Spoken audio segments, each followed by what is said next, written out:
Hello everybody, and welcome to the first episode of Best Brew Ever. This is the first time I've ever done a channel on YouTube, or put any content on YouTube. So it's new for me. I'm still learning everything. I'm not very good with the editing and filming and lighting, and so it's a learning process.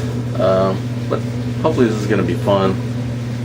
Kind of let you know a little bit about the channel and the content that's going to be on here. I'm going to do some brewing, obviously, but I also want to just kind of do reviews on some beers, maybe some new things that are coming out in the homebrewing world, or just whatever, just interesting things. This is not really like the other channels you might have seen on YouTube, as where I'm not really, telling you exactly this is how to do it or whatever. This is more of a learning process for myself. I want to get better at homebrewing. I want to make better beers. I want to make more consistent beers. So really, I'm not really telling you like how-to videos. I'm doing more of a you coming with me and messing up when I mess up, and getting better as I get better, or watch me get better, hopefully. I mean, that's sort of, that's the whole point of it. I want to get on it. I want to get better. And really the whole thing that kicked me in the butt and said get going on it is that I haven't brewed in probably a year, and cash flow is not very good right now, so I have to drink cheap crap beer if I want to come home and relax with a beer after a hard day's work. I gotta drink bottom shelf beer, and I don't want that anymore. And to buy good tasting beers, IPAs, craft beers, all those things, it's not cheap. Some of those beers are super expensive. Even the cheaper ones are expensive compared to bottom shelf, American light lagers. And I'm just tired of drinking that crap. So I'm going for it, and hopefully I've presented myself with a challenge. This is my challenge to myself, and let's see, hopefully I don't mess up in front of YouTube, but this is the challenge I set myself. I don't want to buy any store-bought beer, no packaged beer, cheap beer, expensive beer, for me to drink at home, personal use, like, I want to relax after, a grueling day of work. I don't want to, that's my challenge. I don't want to pay for it, from the store anyway. So, I am going to try to brew all the beer that I drink from now until, hopefully, I can keep going forever, but I don't think that's going to happen. But the challenge to myself and to you, I'm telling you, until New Year's. Now this is October. It's the beginning of October.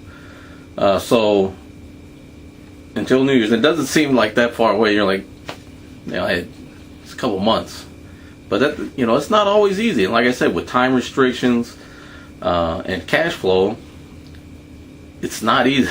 That's a challenge for me. So if I make it to there, then I'll be happy. I've met that challenge. But hopefully I can continue on and just see how far I can go with this, for myself. And along the way, get better at what I'm doing. And if somebody learns from it, that's great.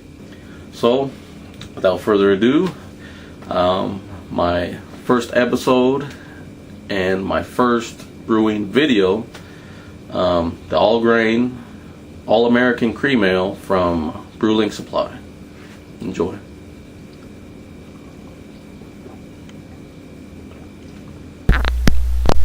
Alright, we got a all grain cream ale here. This was purchased online from Brew Supply, which is here in Indianapolis. I just want to see how long it would take to, if I ordered it online, how long it would take to get here. It took like 2 or 3 days, and I think it was $10 shipping, which if you can't make it in there, it's obviously cheaper to make it in and purchase it in person. But if you can't, you can always order online. And this wasn't the first time I opened this. It didn't come totally like this. I opened it and had retaped it just to make sure nothing got in there. Those were the hop editions. They're both Cascade, and in the brown paper sack we have our crushed grains, which they did a little better job wrapping it in like plastic wrap, but like I said, I had already opened everything to see if it was in there. Here we have the instructions that came with the cream ale kit.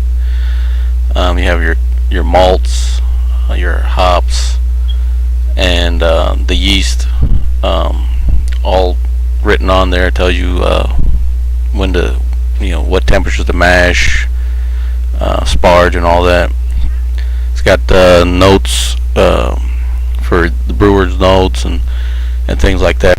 Here we're getting our strike water out of our filter from the fridge.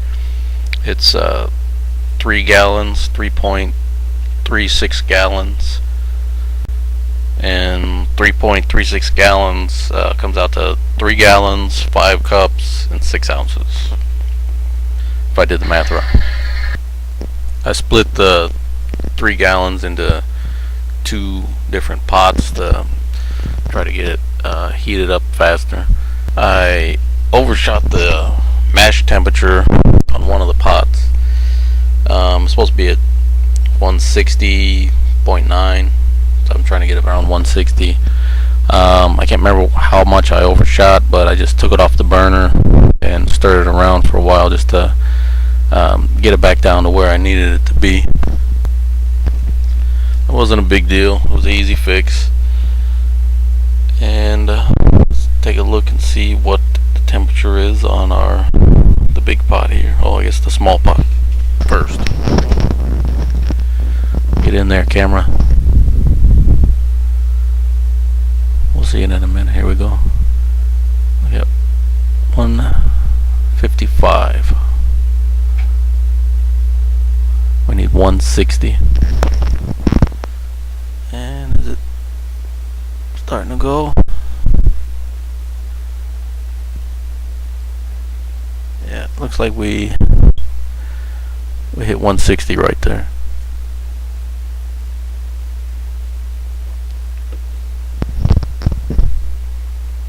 About the big boy, what's he looking like?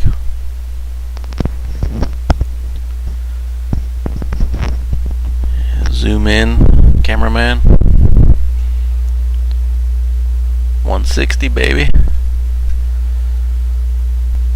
I've already put the strike water and our mash done to heat up the walls, hopefully to hold the temperature better. We're getting ready to mash in. There's our nice crushed grains, and I'm taking a scoop at a time. A lot of people do it like this. Some people just dump the whole thing in there. A lot of people are afraid of dough balls and things like that. Usually I might not use a cup like that. I might just kind of dump it in from the bag, but it's hard to do when you're holding the camera. And actually, I think I don't know if this is better. I mean, I think it's more controlled. I still got, I think, a dough ball in there at some point, but I think, whatever works for you. I've heard some people add the grain to the mash tun and then add water or something. I don't know. Everybody does everything different. It's just the way I do it sometimes. Sometimes I might just dump the whole thing in there.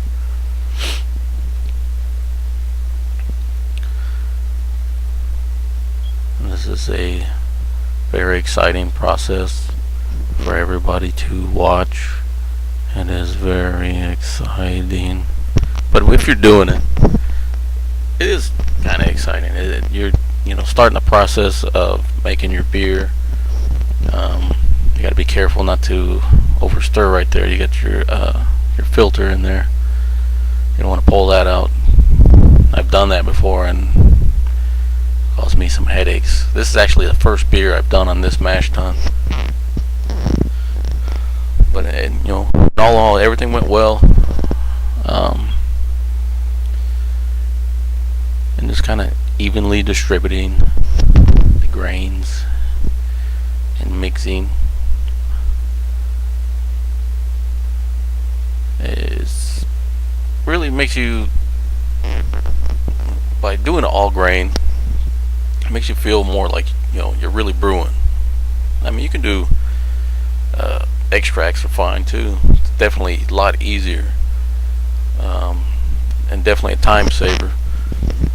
But by taking something from grain to glass is really cool. It's really makes you feel like a brewer, because you're brewing the beer. And mixing and mixing.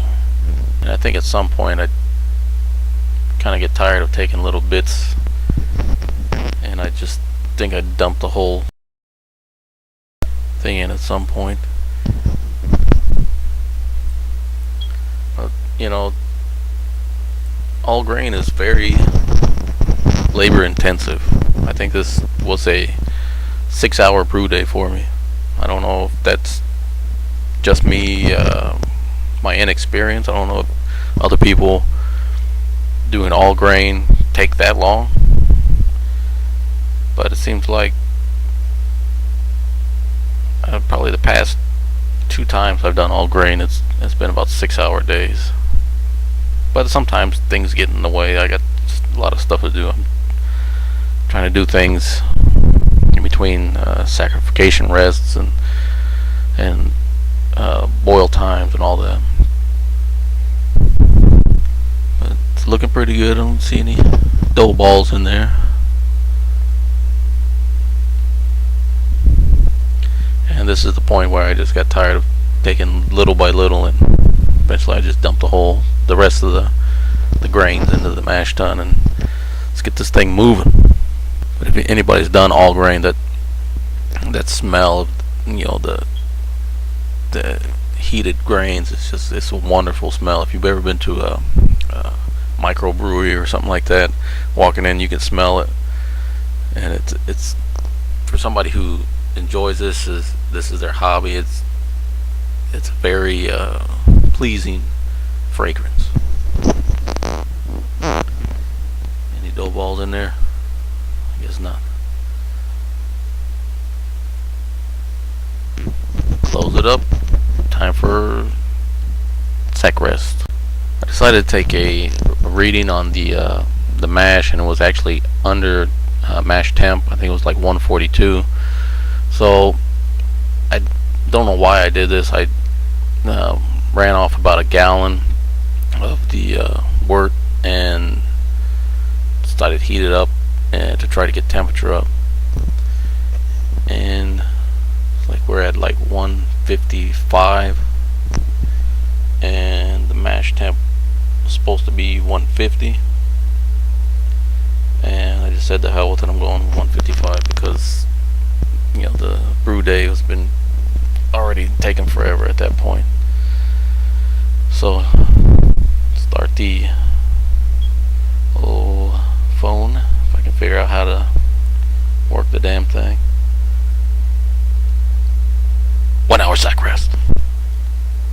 An hour later, here we are looking at our wonderful smelling mash, and just gonna give it another little stir in there to try to get all the sugars in suspension off the husks, and so I can continue with our process. Look at that mashy goodness.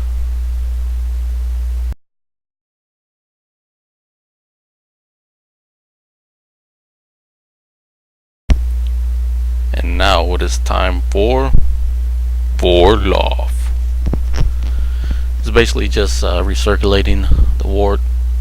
Try to settle that grain bed so you don't get little bits of husk and crap that's you don't want in your beer. I did about, I think, 4 gallons. Maybe next time I'll try to slow down the how much is coming out at a time. But this is what we do when we Vorloff. Now the wort looks pretty clear. Looks like we're good to go. So I'm just gonna run out about a gallon at a time to make sure I know how much volume I have going into my my brew kettle. And actually, I just dumped all the sparge water in there all at once, and I'm just running it all out. I think it's called no sparge or something like that. I've never done it like this before. I don't know why I did it. I just decided to.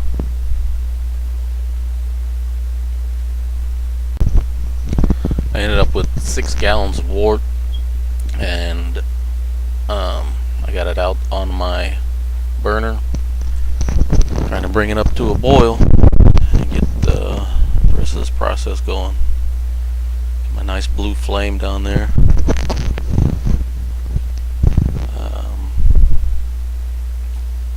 Not quite a boil yet. She's a steaming. Now this is a 90-minute boil, so a half hour after it started to boil, I'm dropping in my 0.20 ounces of Cascade hops for my first edition. 45 minutes later, because I only have 1 hop bag, I pulled the hops out and adding my 15-minute edition 1 ounce of Cascade and popping it back into the boil until she is done.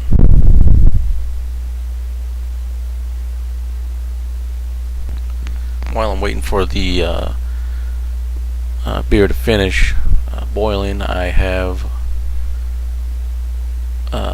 put a cup of filtered water into this measuring cup and microwaved it until it boiled. Put some plastic wrap on top, keep everything sanitized, and I'm rehydrating my yeast. So I'm just gonna, after I've cooled it down, obviously, I'm adding my Safel US-05 because these yeast are, they've been dehydrated, they're dormant, and you just want to kind of wake them up, get them hydrated, get liquid in them. It's not fermentable, so they can be ready to go when you actually do put it in with your beer. So they're ready to go and ready to eat, ready to produce some alcohol for you. This is really a new practice that I've been doing. Used to, like everybody else, I just sprinkled the yeast on top of the wort, and never really had a problem with it. But it just makes more sense after I heard somebody talking about it, and it just makes more sense to do, and it's not hard. So just give your yeast a better start. After the boil is over, it is now nightfall, and I am chilling the wort. I have a wort chiller hooked up to my hose. I'm running the hot water.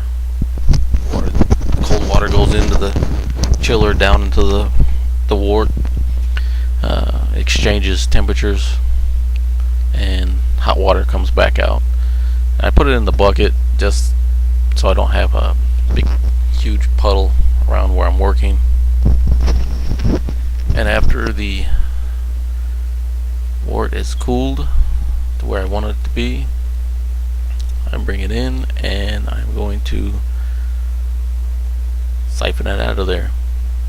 And I don't have a valve on my brew kettle, which hopefully in the future I will get. Will make things a lot easier. But for now, this is what I have, and this is what I'm using. So everything's been sanitized. We have, the hose has been sanitized inside and out. Bucket obviously sanitized. Lid, airlock, grommet, siphon, all sanitized, all clean. We don't want to get any crazy stuff in our beer. We want to have nice flavors that we're looking for. And there it is after it has been siphoned. It's a cream ale. It looks, pretty dark like that, but I think it's just because of the concentration of color. There's the True I left behind, and now I am going to put in our hydrated yeasties and see how they're all puffed up and ready to go. Get in there, look at that. That looks a little gross, but it is what makes beer possible. It's the flux capacitor of beers. And that's pretty much it. We're just gonna seal it up and let those yeasties do their thing. And here we are, sealed up, airlock, sanitizer up the line in the airlock, and that's it.